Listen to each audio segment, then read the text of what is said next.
Welcome to Genuine Humans, exploring the stories behind the great marketing leaders of our time and hearing how their journeys have influenced the brands they've built.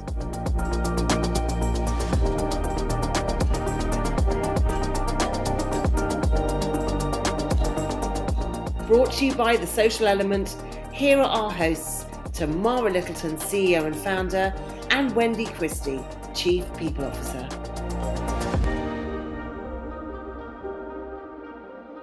Welcome back to Genuine Humans podcast. And as always, I'm here with my fabulous co-host, Wendy Christie. Wendy, how are you doing?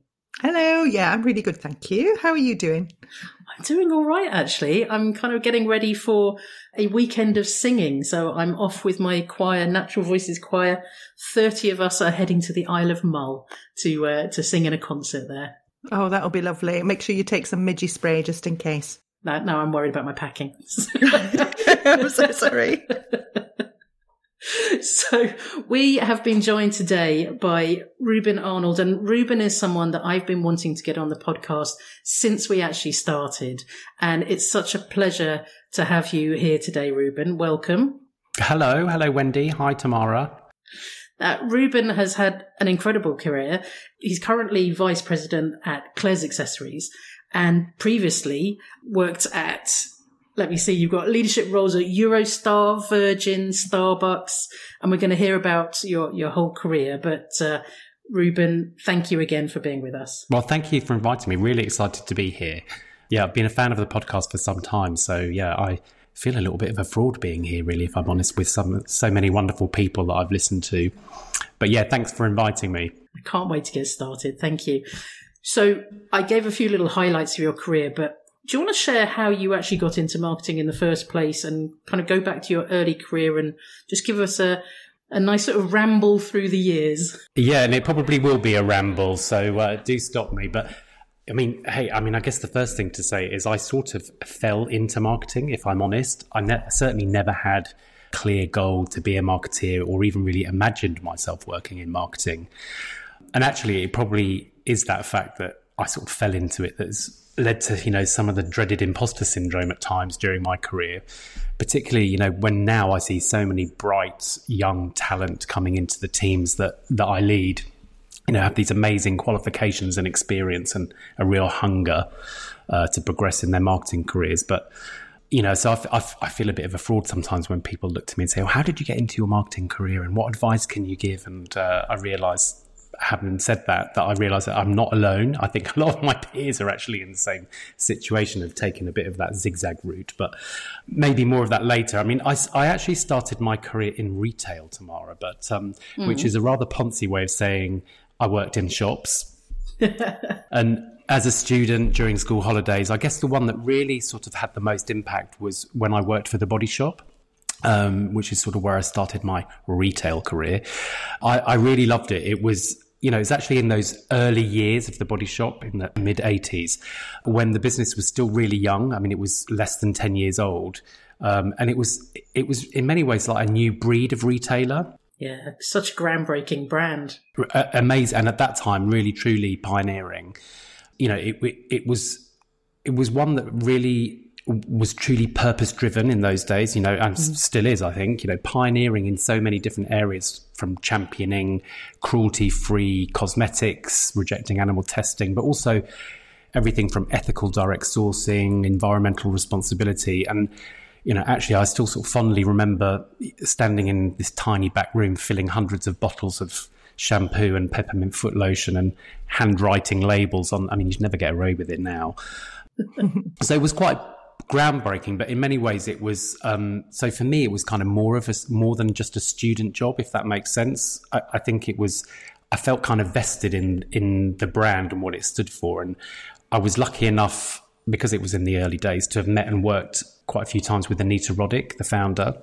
Oh wow. And I remember even back then being sort of, she was really truly inspiring, and I know that's an overused word, but I mean she really was, not just because she had this amazing vision and talked a lot about business being a force for good and all of that, but just her sort of natural humility and her ability to just really galvanize excitement within the team. As a young, impressionable person. It made quite a mark on me. But I think the other thing is that what I remember of that job was that, ultimately we were selling bubble bath and soap, really. But back then, we were actually creating an experience for customers in that true sense. And I just loved seeing people coming in and, they pick everything up and smell it and discover. And actually, I think we were one of the only retailers that used to have, if you remember, like testers on every product. That was not really a thing before. And people just loved hearing more about the sort of weird and wonderful natural ingredients and the stories behind the sourcing. And I think that sort of just really sparked my passion for, creating those memorable and unique experiences for customers and, storytelling, all those things that we now talk about. We didn't talk about them then. So for me, that although it was a very, very early job, it did have quite an impact on my career. But now I am rambling. But I guess to cut a long story short, from being a student job after finishing uni in the UK, I moved back home to Belgium. And my boss at the time, who was actually Anita Roddick's very first franchisee, asked me to come back full-time as a store manager. So now I think I can say I worked in retail at that point. That was a proper retail job. So I did that for a couple of years, managed a couple of stores as a district manager. And as much as I loved it, it was very simply, I wanted to move back to the UK because having spent my uni years here, a lot of my friends were here, and as well as my future wife. And then, one day I saw this ad in the paper, proper old school. That's how we used to find jobs in the olden days, for this new company that was going to run train services through this channel tunnel thing that was being built. And they were actually going to run trains underneath the actual sea, which just seemed like, so futuristic. And I just thought, they were looking for people who had customer service experience and who spoke, French, Dutch and languages to work on board the train. So I thought, brilliant, that would be great fun. I'll just do that for a year or so and I'll be able to move to London but still travel home whenever I want. So anyway, that's how I started my initial career at Eurostar. And, I really feel, I was so lucky to have joined the business when I did, because it was effectively a startup back then in the mid-90s. God, I'm making myself so old. Experienced and wise is what we go with. Sorry, exactly. Yeah. I can't believe I actually started there before the trains themselves started running. But anyway, but it really was, again, a really exciting time to be part of that business because it was a startup. And I started my first job was on board the train, and actually every journey was an occasion, and it was genuinely quite a privilege to be part of creating those experiences for passengers. People used to sort of dress up and make a real event of it back then. And also every day was different. I think it required a lot of resilience, because every journey was, in fact, when it was more than an experience, it was a bit more of an adventure, really, because, everything that could go wrong did used to go wrong. So, but anyway, I spent about 18 months on board, including learning how to drive the train. Wow. And not a skill that has ever really served me well in the future. You never know. You never know. I'm the person you need to travel. I don't know if I'll be able to do it now, to be fair. But I sort of moved up the ranks into sort of more junior management positions, and, leading teams of onboard crews, and then into sort of broader operational roles, running customer service and operations across the different countries. But I think the reason I mention that is because actually, as a result of the various sort of operational management experience, back in, I think it was about 2004 or mid 2000s, I was approached by the then CEO to lead the St Pancras project. Because with the opening of the new high-speed line, we were moving the station from Waterloo, where it was, to St Pancras. And it was a phenomenal opportunity. Again, really, right place, right time. I had this unique opportunity to really reimagine what the customer proposition was going to be, starting almost with a blank canvas, albeit within the constraints of a grade 2 listed building. But really, an opportunity to think about customer experience, and there'd been a lot of changes over the years. So post 9/11, we had 100% security screening, passport checks, so all stuff that didn't exist in the early days. So, but also technology had advanced a lot. So, you know, customers' expectations had changed around things like mobile, self-check-in, etc. So I guess that was where I really made that first leap from delivering and leading customer experience in more frontline operational roles to kind of more defining and designing brand experience. Again, I don't think we called it that at the time. Yeah, so I think it's also where I sort of made that first sort of move from leading a team or sort of being the functional expert to leading a team who had functional expertise. So not having all the answers myself, which I think you're quite used to when you're in operational roles. You're used to sort of doing, whereas this was a kind of a more, right, I don't know anything about construction, project management. I need people who know how to do that thing, and I need to not meddle too much in it.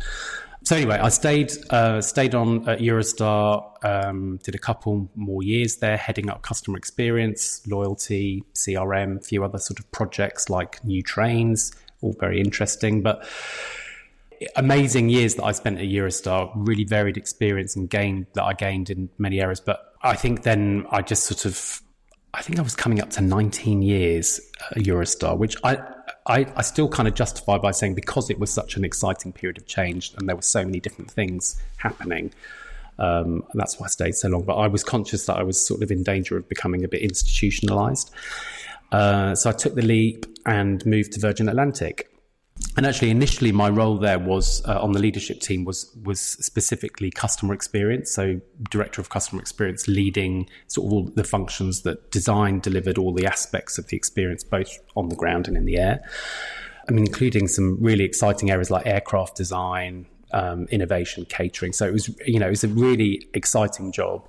But again, actually, it was thanks to the then CEO, a guy called Craig Krieger, that my remit was sort of expanded to this new CMO role, which brought together customer experience, but also brand and marketing. What was really interesting was that, you know, I had dabbled in some aspects of marketing, but I had never really been handed this marketing responsibility per se of all aspects of all sort of cross-channel marketing communication. And I mean, whilst it was a great opportunity, you know, it's also quite daunting because you think, my God, there's this sort of phenomenal brand like Virgin Atlantic, and somebody's just decided that I'm going to be able to do marketing. It's like, I don't really know anything. But you know, I think maybe we'll talk about it later. But I think that's something that's been sort of quite consistent in my career, is that I've never really gone out looking for these opportunities, but I've had great leaders who have identified things in myself that I didn't really know, or skills that I didn't really know I had myself, if that makes sense. So anyway, a phenomenal 5 years at Virgin Atlantic, you know, period of amazing change. I've sort of worked on this reinvigorating the Virgin Atlantic brand and trying to reassert our market position. And I think actually by what was amazing, the foresight that the CEO had about bringing customer experience and brand marketing together was, you know, how when you sort of re-articulate brand purpose and what the brand stands for, but you also have the opportunity to really tangibly deliver against that purpose and that promise through your innovation and the experiences that you create was just amazing, really. That because quite often you can work on these things in a vacuum, but you don't really have the opportunity to truly see it through. So yeah, anyway, that was my time at Virgin Atlantic. Crazy times, great fun. And some great holidays as well, actually. But I was just going to say, I didn't know if it was appropriate to say, but I'm hoping that you got some good flights out of it as well.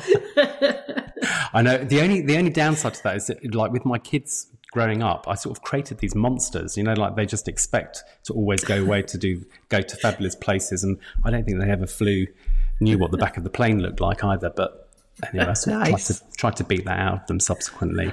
But I was lured to this role at Starbucks.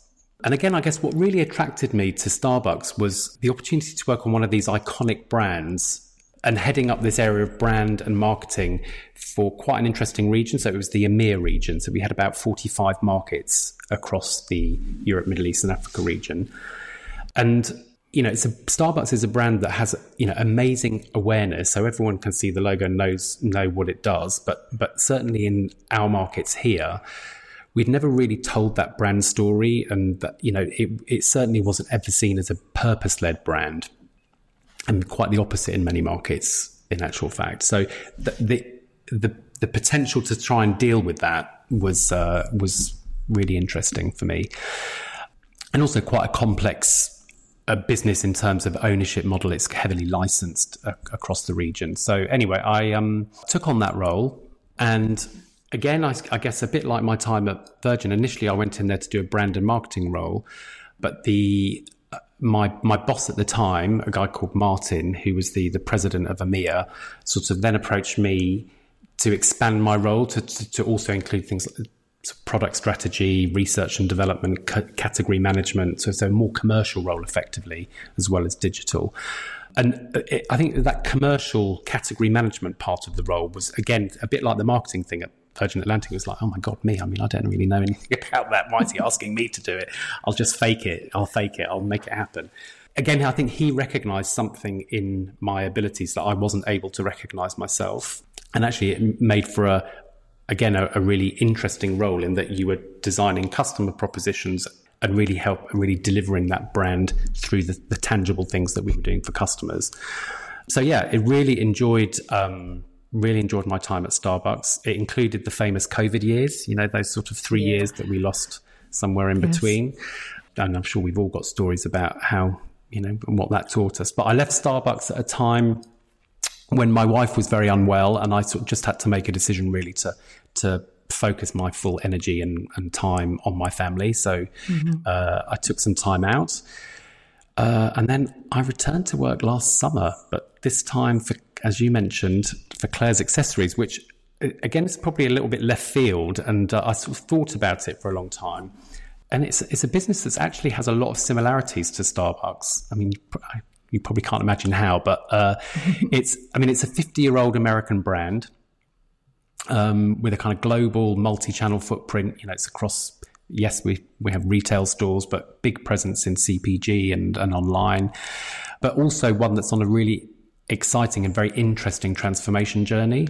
And that's really what attracted me to the role. It's how do you take these iconic brands that have got a lot of love and nostalgia, but really need to sort of reinvent themselves and make themselves relevant for a new audience. And I mean, my God, the audience that shops at Claire's could not have evolved more rapidly. That Generation Alpha, Generation Z or Z, is a really fascinating or core audience, and one that their values, their interests, and how they shop are just massively evolving. And I think being part of sort of reshaping that heritage brand for a rapidly changing core customer base, it's a brand that's always been rooted in self-expression, self-discovery, but now more than ever, that's an amazing opportunity to sort of take those core values and sort of amplify them. But anyway, so that's where I am now. Although, as you mentioned at the beginning, I am about to embark on a new role in an industry that I'm really probably is where my true passion lies. So in leisure and hospitality. And for me, I can think of no greater privilege really of helping families make memories through the precious time that they spend, on holiday together. So yeah, I'm really, really excited about that. I will tell you afterwards where I'm going, but we'll keep it secret for now. Yeah. maybe we'll have it in the footnotes if the timing is right. But it's so interesting because there is a theme you were sort of saying about, that other people have spotted something in you that you couldn't necessarily see. But everything that you were saying, it makes so much sense about the combination of the customer experience with the brands, and that you've been either, as you say, reinvigorating more sort of heritage brands, or being there right at the start in terms of like Eurostar, which is so exciting. So it's kind of, we've had this before with the podcast, that when people sort of sit back and look at you, go, oh my God, it makes total sense that that's the sort of path that I've taken, but doesn't always make sense when you're in it. If I'd made a plan for myself, that's what it would have been. Yeah. So that's interesting you say that. Can we talk about when you were a child, what you wanted to be. I mean, you said earlier that you kind of fell into marketing, and that's something that's as you know, because I know that you listen, that some of our other guests have said as well. And I don't think we've spoken to anyone yet who said, when I was 9, what I really wanted to do was work in marketing and brand experience. Yeah. So it'd be really, it would be good to hear what was your childhood dream, and what were you like as a child?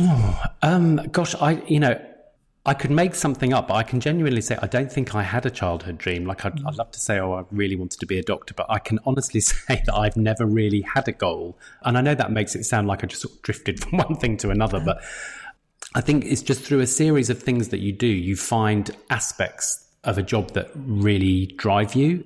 And I guess, it doesn't really answer your question, Wendy, but didn't have a dream, but I've found things along the way that I just find really interesting. And I think probably one of the main ones is people. That's where I get my energy from. Yeah. And I say that because, for a brief period of time, I did some consulting, and I absolutely hated it, because I just thought, I'm just sitting here on my own. Like, I just didn't find any drive or excitement, because then I realized what it was. It was because I wasn't part of a team or leading a team or being surrounded by people. Yeah, that wasn't a great answer to your question about what was I like as a child, but Well, it's a start. It's good.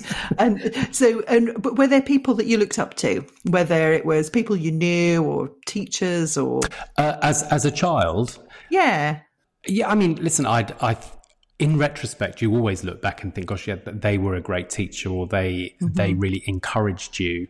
I think, actually, not wishing to be too deep, but my parents actually inspired me a lot. Again, probably mostly in retrospect, because both my parents are artists, and they worked as teachers as I was growing up, mostly to pay the bills. But I think what they taught me was that, I think sometimes at school it's really drilled into you that academia has the true value.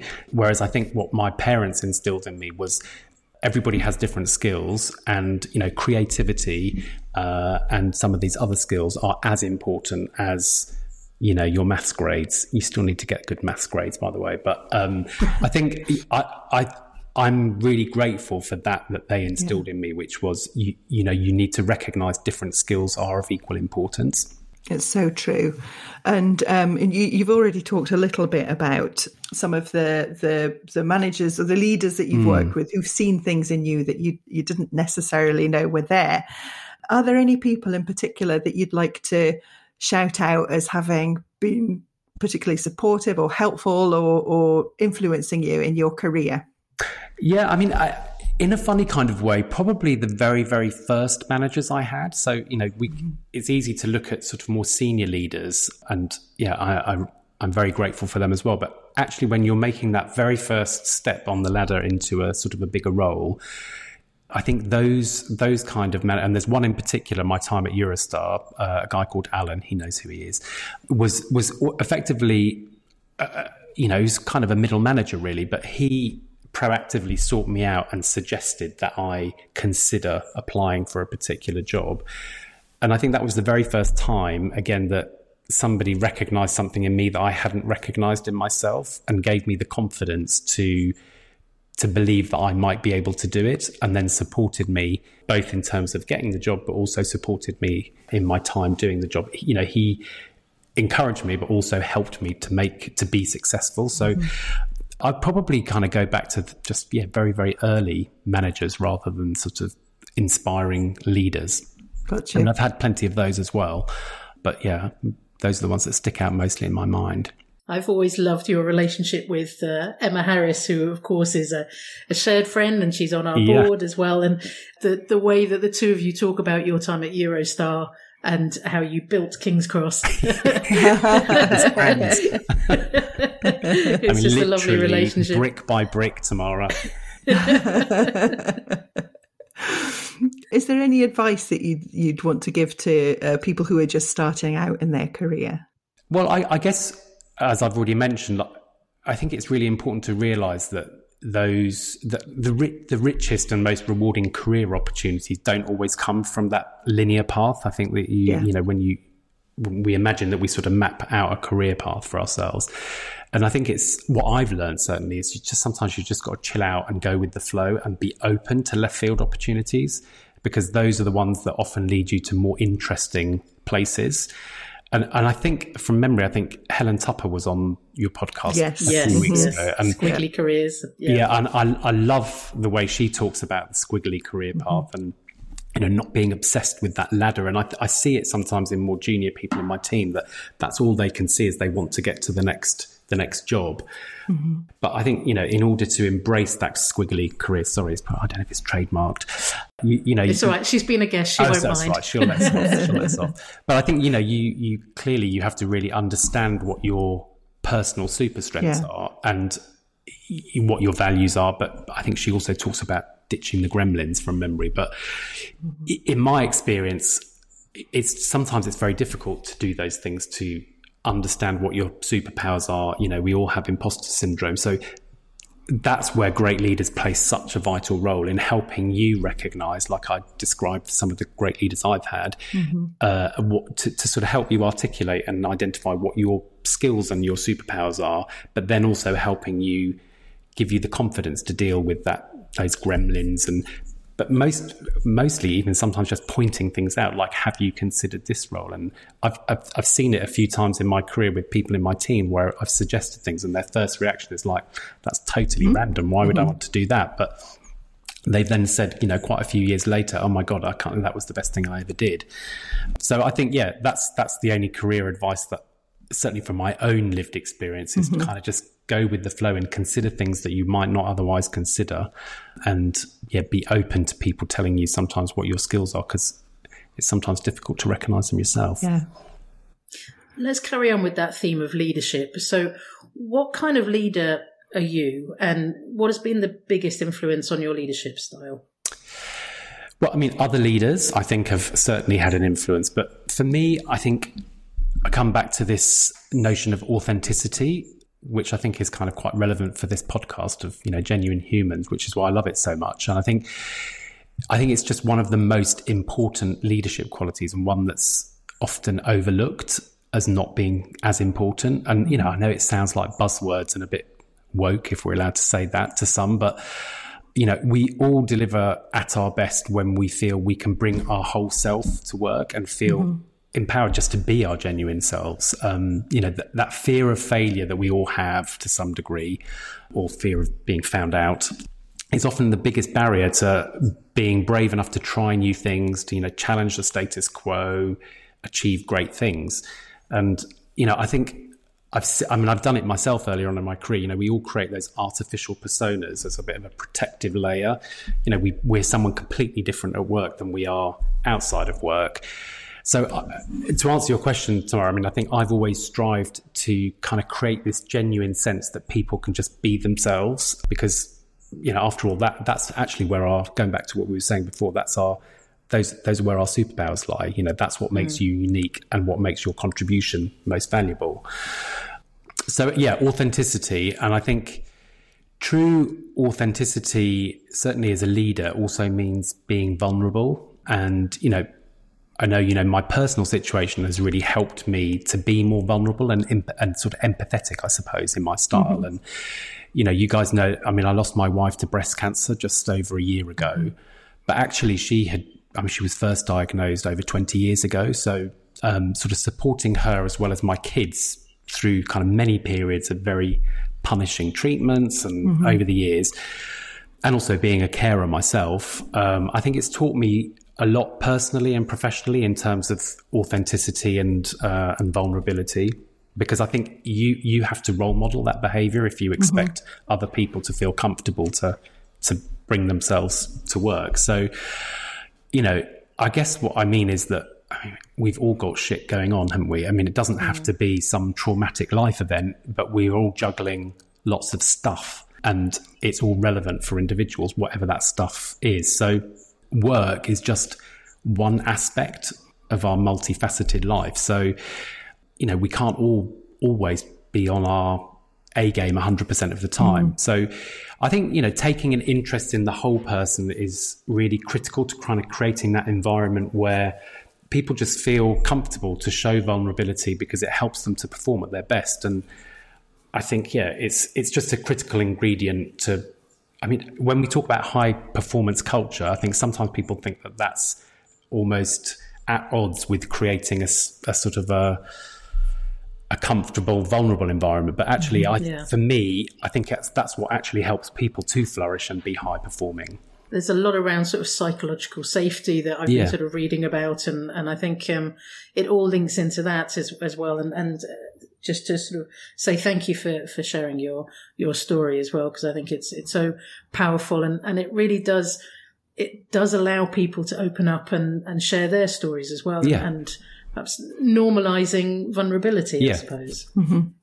It's quite it's very topical as well, because there's been this really fascinating debate around this sort of dominant Raab situation. And this whole debate about what constitutes bullying versus just kind of expecting high performance. And I don't know, it's almost like it has to be sort of one or the other. Anyway, I won't go down that rabbit hole, but I just thought it's really interesting at the moment that there's this sort of undertone that vulnerability means that you're not driving for high performance and you don't have high expectations for results, which, I think couldn't be further from the truth. I think, what we do know is, if you're an arsehole, you're not going to encourage positive behaviour and great results. No. But yeah, and I think many leaders have shown that it is possible to be kind, vulnerable, and competitive as hell, and really driven. So they are not. They can be together.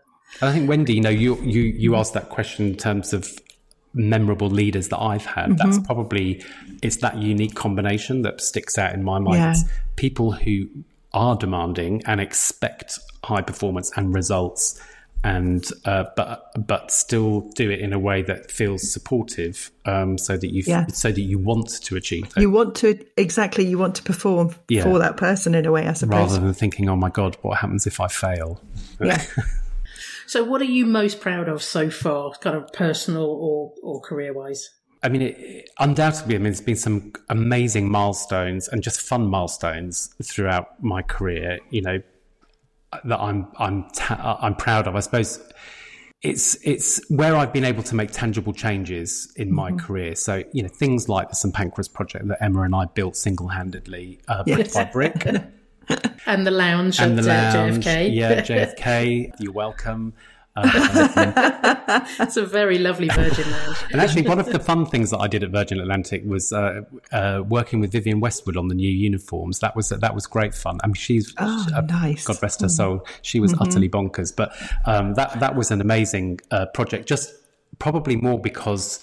Not because it was fabulous, but it was the impact that it had on service was incredible. That's something that I probably never really fully estimated, was the fact that the crew and all of our frontline teams suddenly felt fabulous. It had a disproportionate impact. But anyway, I won't go into that. So I think, where I've made a sort of a measurable impact, whether that's through commercial results, positive customer metrics, but I think really it goes back to what I think I mentioned earlier on, that probably what gives me the biggest glow is those individuals that I sort of touched on, who have attributed their career moves and success to something that I helped them to do. I think that just feels much more, I'm much more proud of that sort of thing. And, listen, I know whilst it's flattering to be told those things, the reality is, all you've really done is help them recognize and develop the strengths that they actually already have and just encourage them. It's not, I didn't give them anything. I just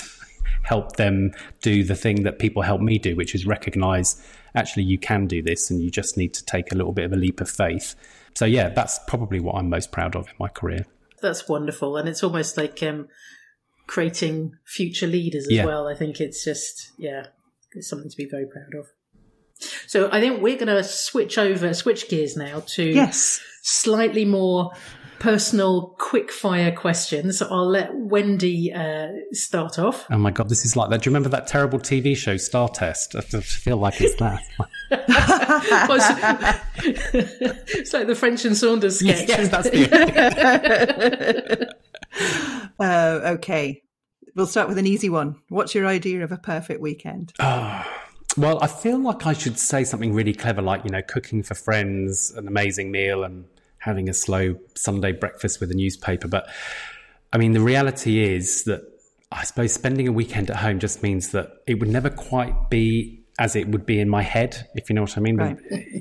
Everything just sort of time gets sucked up by doing drudgery, like putting the washing machine on. So I think I'd have to say I'd have to go away somewhere. Yeah. And also because I think sometimes a change of scene, it sort of strangely makes the time feel twice as long, as you'll discover tomorrow when you go to Mull this weekend. And also because you physically can't do any of those chores that are always taunting you when you're at home. So I would definitely have to go away. And actually, I think we mentioned it before, but when I was at Virgin, that was one of the best things, just being able to jump on a plane and go anywhere bonkers for a weekend. I mean, even though you spent most of the time on a plane, actually, and about 7 hours in the place. So, yeah, definitely getting away, exploring somewhere new. I love getting lost. I love getting lost in new places. So that's what I'd have to do. Where do you fancy? Oh, I don't know. Somewhere that I haven't, I don't know. Where would I think somewhere in the Far East I'd like to. I mean, I know it's a bit nuts for a weekend, but, somewhere like that, where the culture is so different and, you struggle to read signs and that kind of thing. That's the best way to get lost. Well, we said perfect weekend, so we can say teleportation is a thing in our perfect weekend. Great. So, and on a slightly different note, how would you fare in a zombie apocalypse? I think I would be okay in a zombie apocalypse, or at least I don't think I would freak out. So I think my default approach in a crisis is to go back to my sort of operational contingency planning mode. In some of my roles, and it sounds very grand, but I was like a gold commander or major incident coordinator. And I just, love a drama.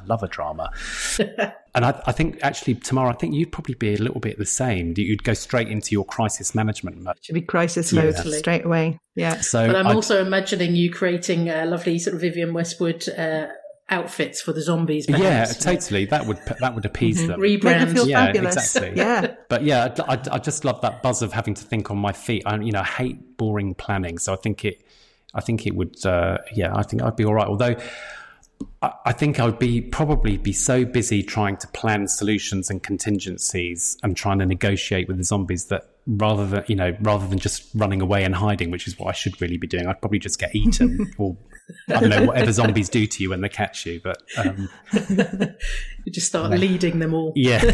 Yeah. So food, that Wendy and I both love our food, and I know you love your food. What's your favourite restaurant or food experience so far? Well, this is where I am going to say, like, I'm going to do cooking, but I wouldn't say I'm a fussy eater, but I've been a vegetarian pretty much my whole life. And so I do prefer to cook for myself sometimes. Mm-hmm. But when I cook for myself, I just like really simple food. And my wife and her family are from Sicily. And actually that's my favourite cuisine, is just the simplicity of a Mediterranean diet that relies wholly on flavours.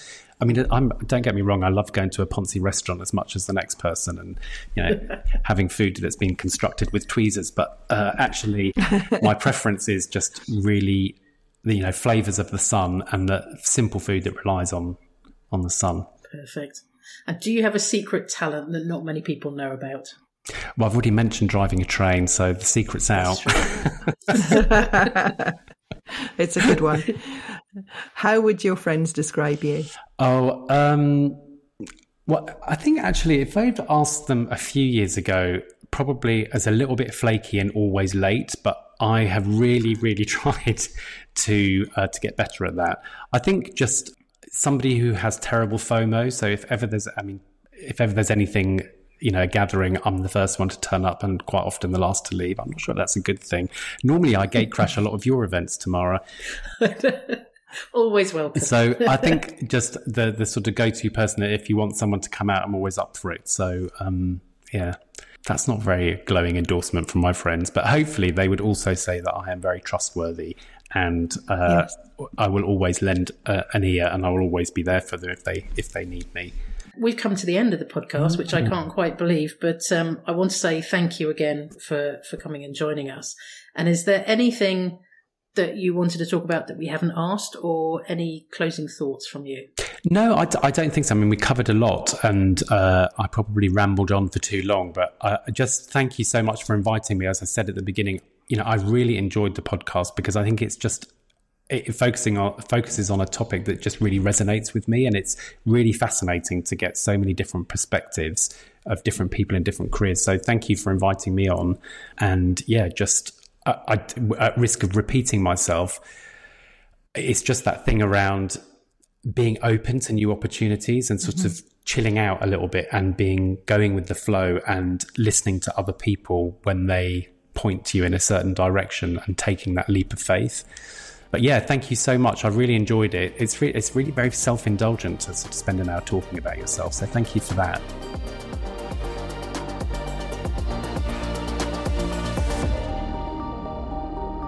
You've been listening to Genuine Humans, brought to you by The Social Element.